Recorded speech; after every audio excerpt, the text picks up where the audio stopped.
Apocalipse capítulo 2, versículo 1. Só escute, por favor, irmãos. Escreve ao anjo da igreja que está em Éfeso. Isso diz aquele que tem na sua destra as 7 estrelas, que anda no meio dos 7 castiçais de ouro. Eu sei as tuas obras, e o teu trabalho, e a tua paciência, e que não podes sofrer os maus, e puseste à prova os que dizem ser apóstolos e não são, e tu os achaste mentirosos. E sofrestes, e tem paciência, e trabalhaste pelo meu nome, e não te cansaste. Tenho, porém, contra ti que deixaste a tua primeira caridade. Lembra-te, pois, de onde caíste, arrepende-te e pratica as primeiras obras. Quando não, brevemente a ti virei e tirarei do seu lugar o teu castiçal, se não te arrependeres. Tens, porém, isto que aborrece as obras dos nicolaítas, as quais eu também aborreço. Quem tem ouvidos, ouça o que o Espírito diz às igrejas. Ao que vencer, dar-lhe-ei a comer da árvore da vida, que está no meio do paraíso de Deus. Amém, irmãos? Tome o assento, por favor. Quero poder ter a oportunidade, irmãos, daqui para frente, de, na Santa Ceia, discorremos um pouquinho sobre as igrejas do livro do Apocalipse. É uma igreja por cada culto, só que eu talvez não seja constante, não é? Pode ser que eu recomende um obreiro trazer a palavra de Deus na ceia, e de quando em quando eu estiver pregando, você vai ver que eu vou dar atenção a esses 2 capítulos do livro do Apocalipse, capítulo 2 e capítulo 3, trazendo um pouquinho da história e do que a gente encontra de palavra de Deus dentro do assunto de cada igreja. Hoje, então, é a primeira igreja, essa que encontramos logo nos primeiros versículos do capítulo 2. A estrutura é uma carta. E como carta, ela obedece a alguns critérios interessantes para a nossa meditação. Todas as cartas vão seguir a mesma ordem. É contado para quem foi enviado, ou seja, o destinatário. É dito sobre o remetente, quem a escreveu. Segue-se então de elogios, crítica, exortação, ameaça e promessa. Todas as cartas têm esse parecer, têm essa estrutura. Então, obedecendo cada situação e cada assunto em particular, nós vamos fazer uso desta maneira, mostrando aos irmãos para quem que foi escrito, quem é que o escreveu e todos os assuntos que se desenvolvem em cada carta. Pois bem, quando então damos atenção ao destinatário ou para quem a carta foi enviada, em todas as cartas, nós vamos ler assim: escreve ao anjo da igreja. Tem algumas pessoas que desejam interpretar este momento como uma espécie de um anjo da guarda, que não é verdade. Este anjo que está retratando a palavra de Deus, se trata do pastor da igreja. É o pastor que recebe a orientação que vem escrita por João, mas dada a revelação de Jesus Cristo. Foi Jesus quem apareceu para João na ilha de Patmos. Foi ele que deu o conteúdo de cada carta. Então, o destino dessa primeira carta é ao anjo da igreja que está em Éfeso.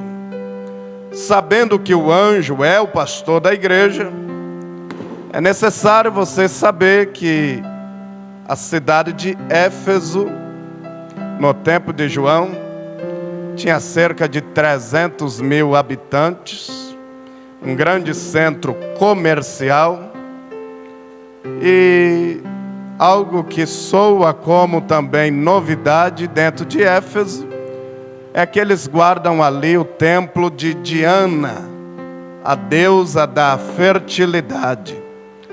Além de ser uma importante cidade, também tinha templos de adoração pagã, que lhe causava um grande movimento. Sabendo um pouquinho disso, de para quem que está sendo endereçada essa carta, nós vamos ver de forma bem clara quem é que escreveu, ou quem é que está falando nesta carta, não?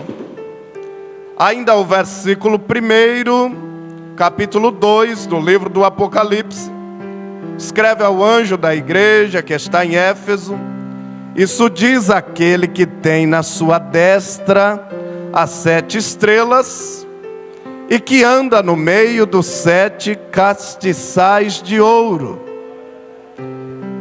É claro que esse que está se apresentando não é outro, é o próprio Cristo.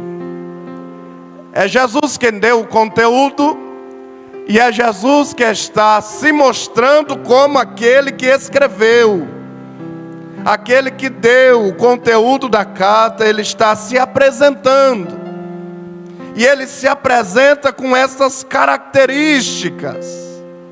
Isso diz aquele que tem na sua destra as 7 estrelas e que anda no meio dos 7 castiçais de ouro.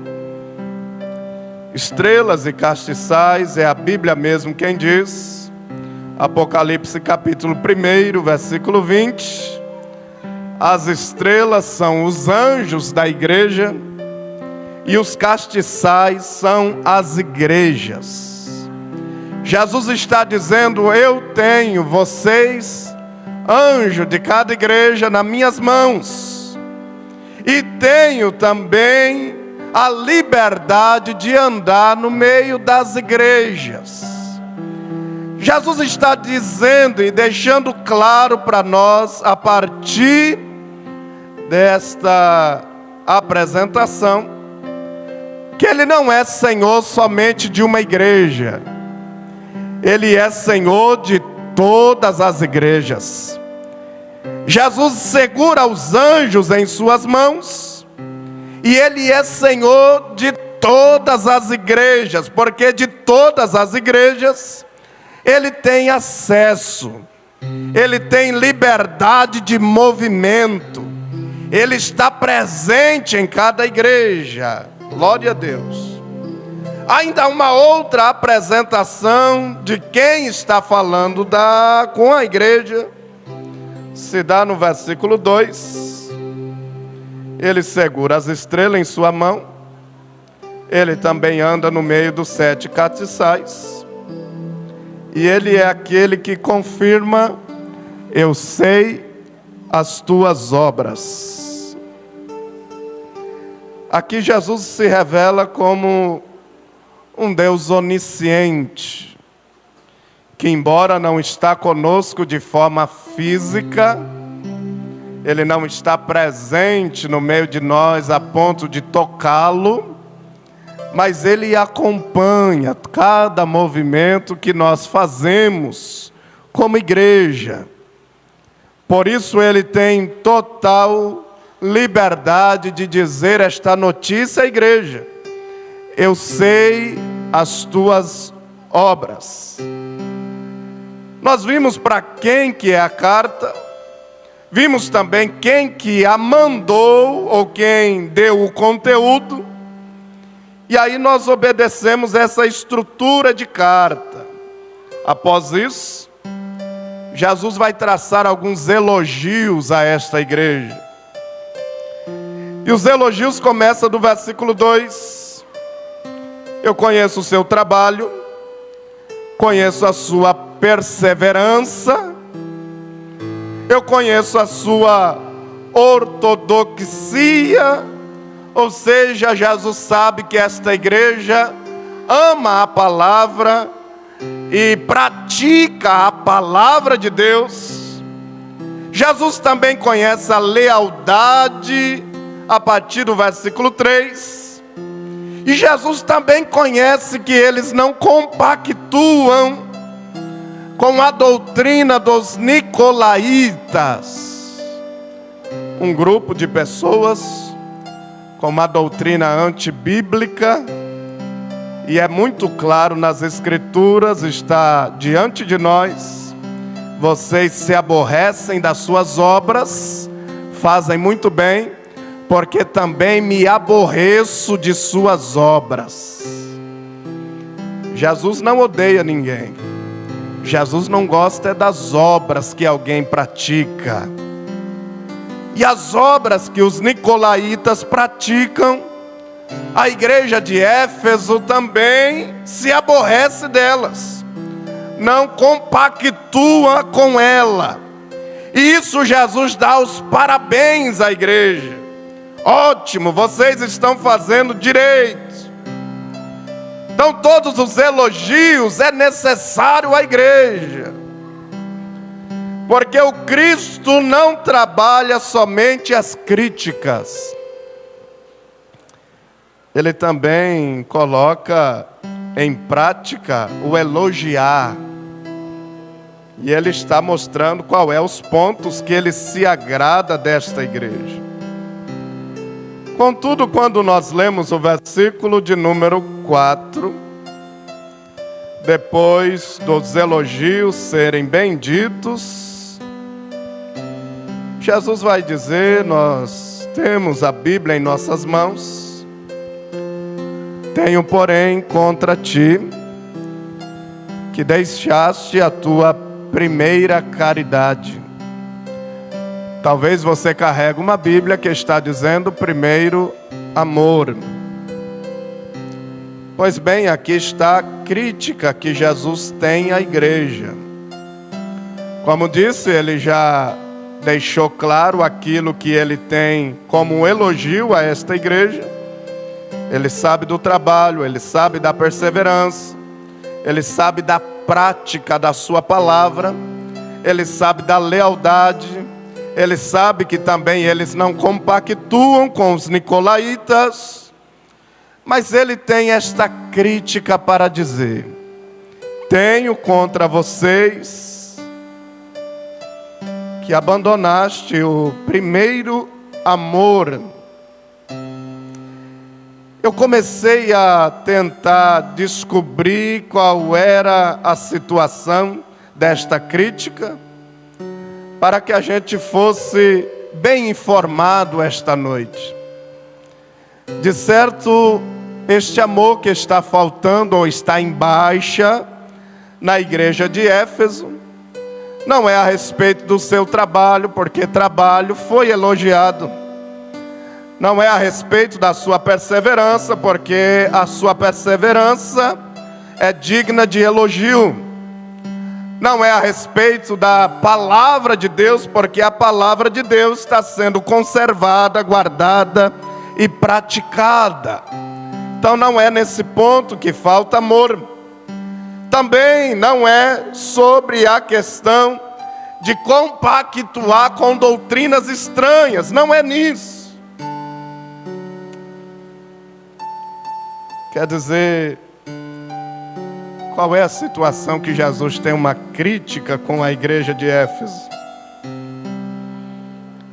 Jesus está criticando a devoção deles.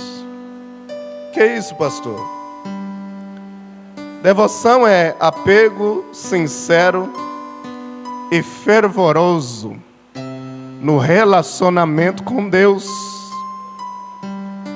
Quer dizer, eles trabalham bem, eles perseveram no que precisa, eles praticam a palavra, é verdade.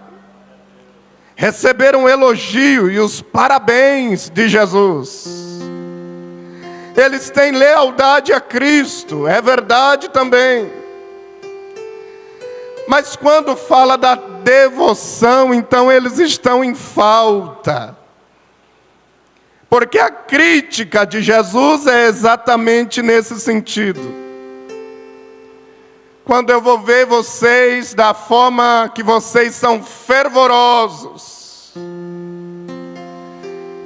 Jesus está dizendo, isso não me agrada não. Vocês já foram melhores. Vocês já tiveram melhor devoção. Vocês já foram mais sinceros. Vocês já fizeram um culto com mais fervor.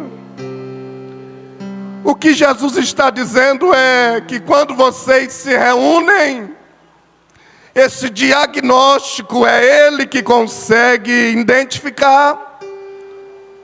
Então Ele está dizendo, quando vocês se reúnem como igreja, eu sinto falta da sinceridade.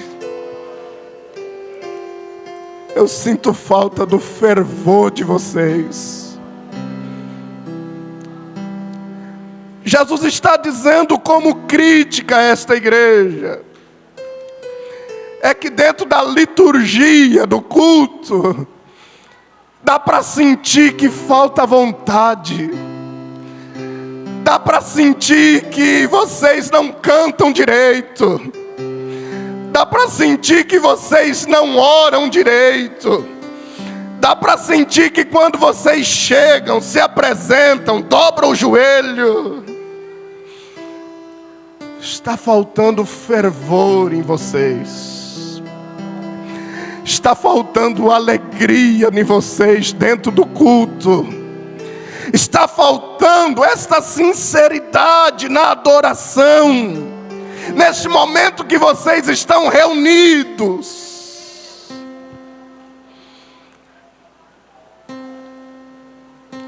E aí eu comecei a ter uma dificuldade um pouquinho de dizer isto aos irmãos. Mas tudo isso soa como verdade para nós. O que Jesus está dizendo é, vocês já foram melhores. Vocês já adoraram melhor. Vocês já oraram melhor. Vocês já cantaram melhor. Vocês já apresentaram um culto melhor do que isso. Quer dizer, o nível de vocês abaixou. Vocês continuam trabalhando com muito afinco. Vocês continuam perseverando, guardando a palavra. Mas quando vocês se reúnem, a liturgia de vocês está faltando amor. A oração de vocês está faltando fervor. Dá para ver que vocês não amam estar reunidos na casa de oração. Dá para ver que vocês não cantam direito. Oh, Jesus amado. Faz uma coisa de Deus para mim. Baixe assim a sua cabeça. Leve assim a mão no seu coração.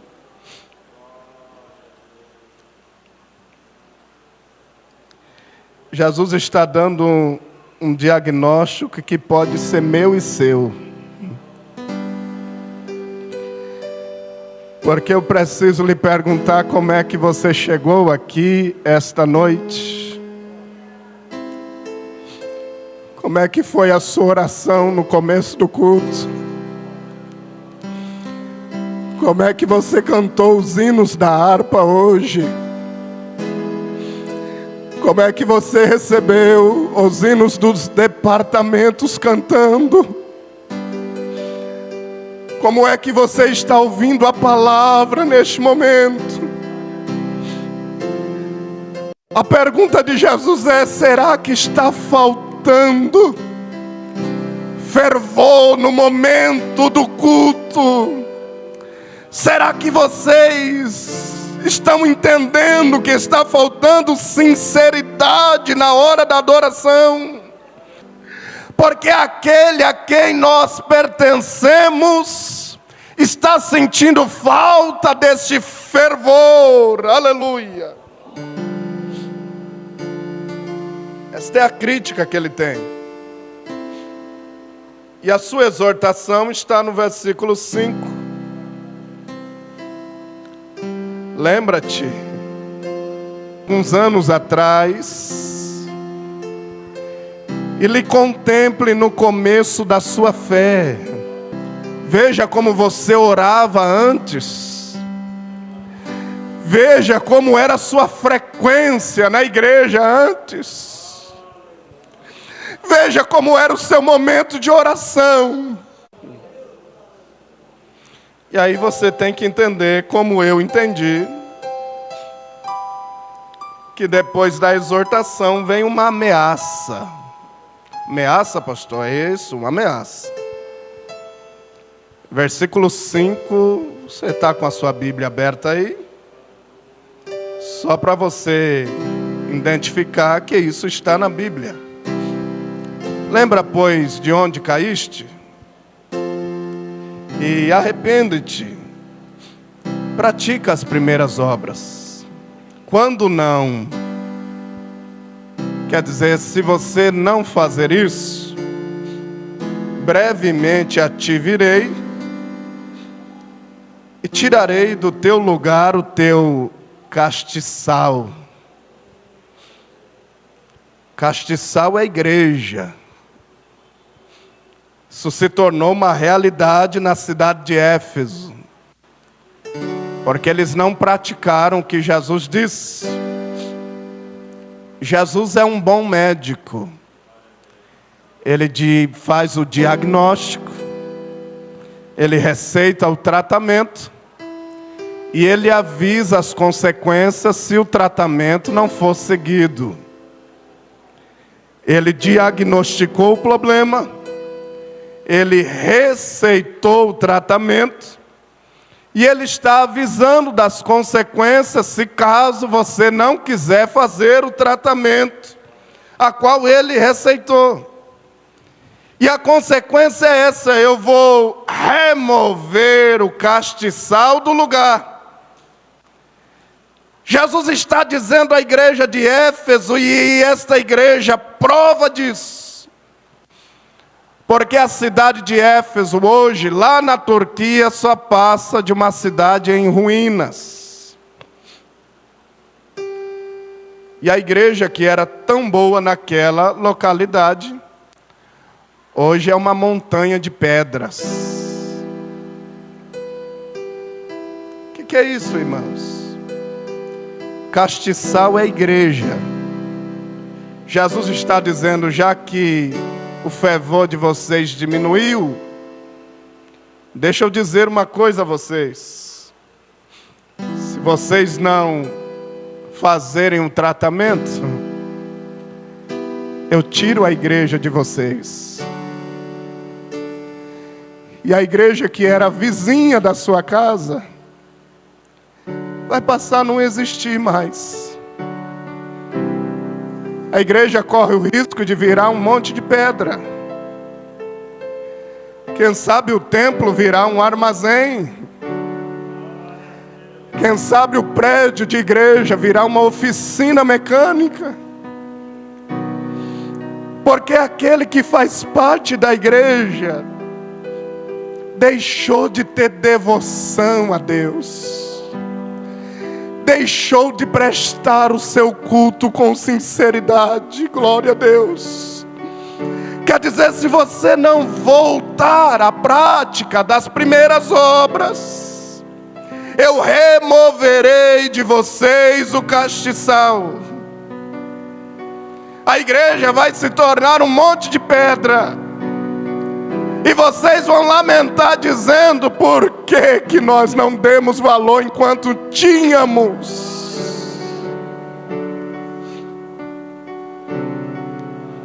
Só uma lembrança a vocês, só uma lembrança. Eu também faço parte disso. Nos congregamos num lugar que tem um espaço um pouquinho maior do que é o círculo da oração. Hoje o espaço só serve de cozinha para nós, irmãos. Era ali que nós congregávamos. Jesus nos deu este bonito prédio, com esforço de muita gente. Pessoas trabalharam demais para chegarmos aonde nós chegamos. E aí eu senti um temor de Deus tomando conta do meu coração, para avisá-los e vocês ficarem atentos com essa notícia, que esse prédio tão bonito que foi conquistado está correndo o risco de uma hora não temos mais ele. Não porque a igreja parou, não porque o prédio sofreu alguma dificuldade, é porque os seus membros não amam mais a igreja e passam a não estar mais frequentando a mesma. E se o fervor diminui, a ameaça que Jesus faz é essa: já que vocês estão levando o servir a Deus desse jeito, eu removo de vocês o castiçal.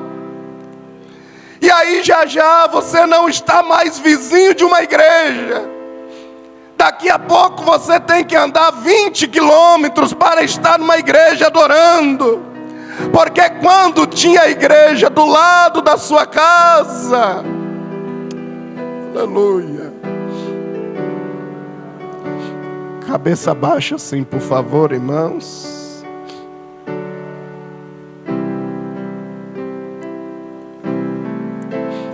Porque quando você podia vir de a pé para a igreja,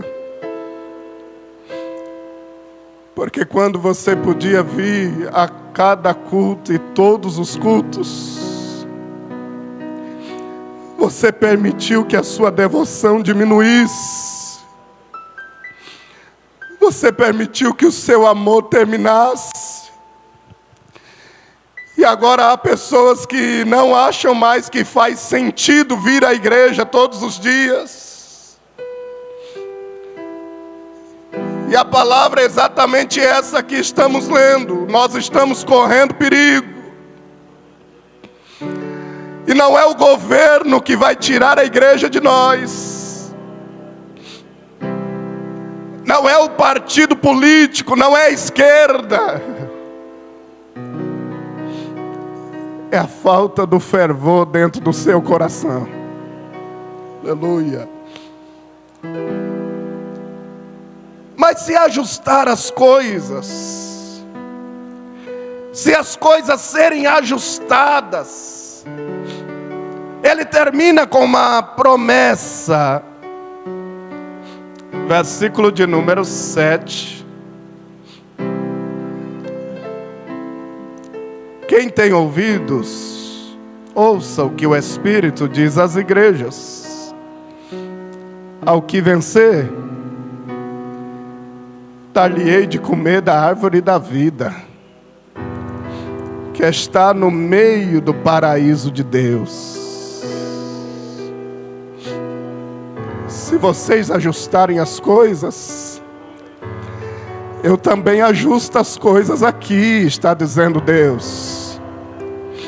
Se vocês ajustarem as coisas, já já cada um de vocês vai estar comigo na eternidade. Se vocês ajustarem isso que eu estou dizendo a vocês, logo, logo vocês estarão comendo do fruto da árvore da vida, que está no paraíso de Deus. Fica de pé comigo em nome de Jesus.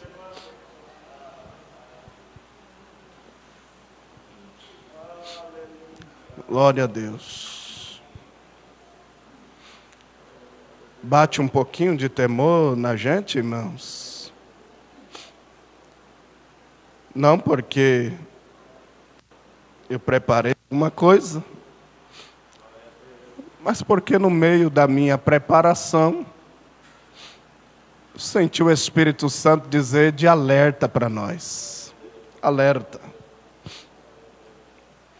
Fique então a igreja do Jardim Brasil avisada, recebendo o alerta da parte de Deus. Não deixem o templo terminar. Isso depende de cada um de nós. Já que estamos desfrutando de uma liberdade, se você quiser, segure na mão do irmão, por favor, faça isso. Se tiver liberdade para fazê-lo.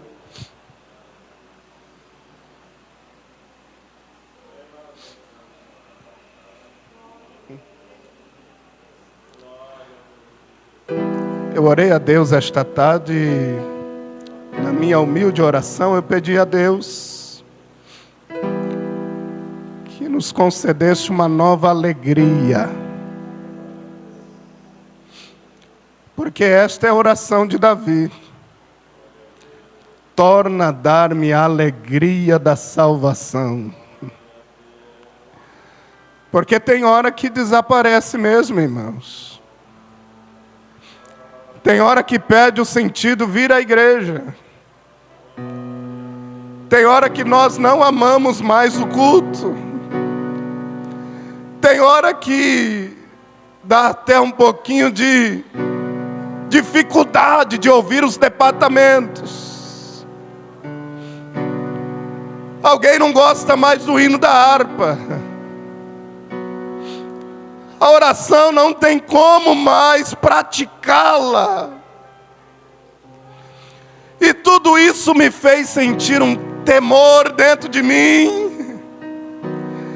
E uma pergunta que o Espírito Santo me esclareceu, e eu quero que você leve ela para você.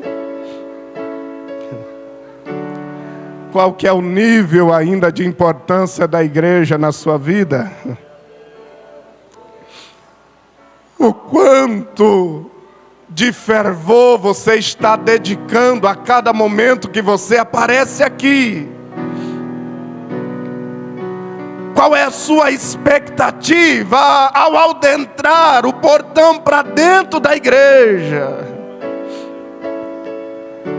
Como você se comporta no seu culto? Você tem orado a Deus? Você tem cantado a Deus?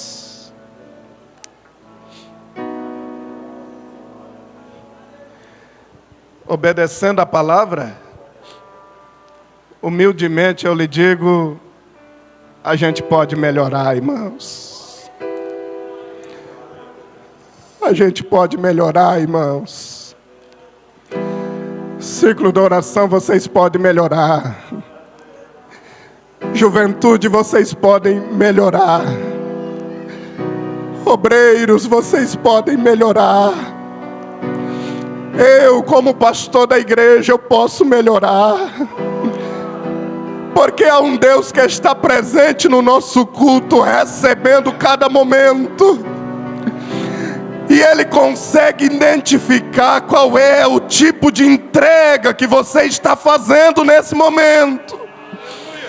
Ele consegue dar o diagnóstico perfeito, se é de fato com sinceridade verdade que você está adorando a Deus. Aleluia.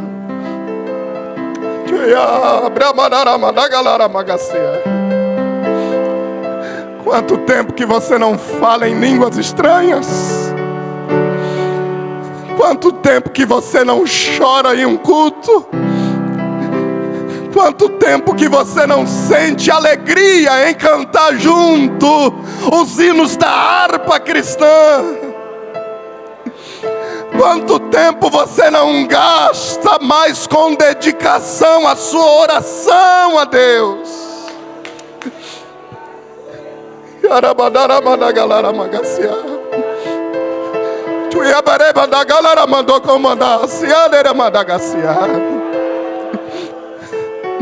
Jesus está querendo uma igreja fervorosa. Jesus está querendo uma igreja que possa lhe mostrar amor por Ele. Glória a Deus. Jesus está querendo uma igreja que saiba orar, que saiba cantar louvores.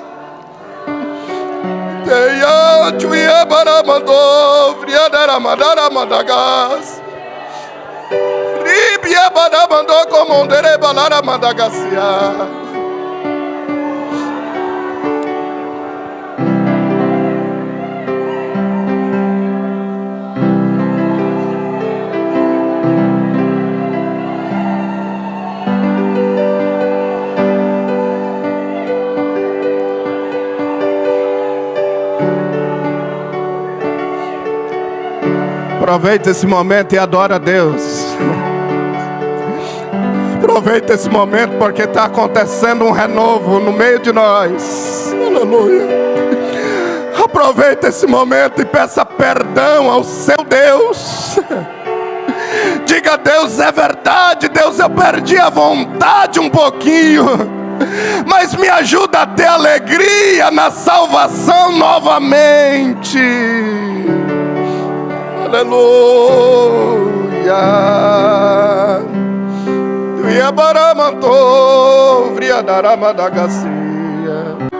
Com a mão segurada com o crente aí, diga para ele, ó, com bastante carinho, irmãos, coisa de Deus mesmo. Fala assim, ó, bem devagarzinho: faz o seu culto com mais vontade.